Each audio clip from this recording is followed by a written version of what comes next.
Again and again எனக்கு வர DMs என்னென்னா, நீங்கள் ஸ்டால் போட்டிருந்த எக்ஸ்பீரியன்ஸ் ஷேர் பண்ணுங்கள். ஸ்டால் போடுறதுக்கு எங்கே பர்மிஷன் வாங்கணும், எப்படி ஓகேவா இருந்துச்சா சேல்ஸ் எல்லாமே கேட்டிருந்தீங்கல்ல, அதுக்கான ஆன்சர் தான் இந்த விளாகில் சொல்ல போகிறேன். நான் பொங்கலுக்காக மகாராஜா பக்கத்தில் ஒரு 3 days ஸ்டால் போட்டிருந்தேன். ஸ்டால் போடுறதுக்கு எங்கே பர்மிஷன் வாங்கணும்னு எனக்கு தெரியல. நான் ஸ்டால் எடுத்து வைக்கும் போதே நகராட்சியிலேருந்து வந்து 150 rupees சார்ஜ் பண்ணாங்க. 24 hours-க்கு 150 rupees வாங்கினாங்க.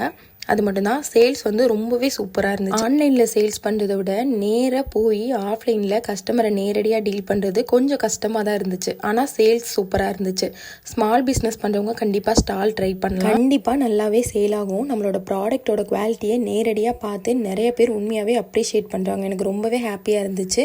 என்னோட நிறைய ஸ்டாக் வந்து சோல்ட் ஆயிடுச்சு. கொஞ்சம் ஸ்ட்ரகிள்ஸ் இருந்துச்சு, பட் ஓகே தான், அது ஒர்த்து தான். 3 days-க்கு ஸ்டால் போட பிளான் பண்ணியிருந்தேன். ஆனால் ஒரு 2 days ரெயின் வந்து ஃபுல்லாக கெடுத்து விட்டுருச்சு. ஃபுல்லாக ரெயின், அந்தளவுக்கு பெருசாக இந்த வியாபாரமும் ஆகலை. அப்புறம் திரும்ப ஒரு நாள் எக்ஸ்டெண்ட் பண்ணி போட்டேன். அந்த ஒரு நாளில் நல்லாவே எனக்கு சேல்ஸ் இருந்துச்சு. வேறு ஏதாவது டவுட் இருந்தால் கமெண்ட் செக்ஷனில் கேளுங்க, எனக்கு தெரிஞ்சது சொல்கிறேன்.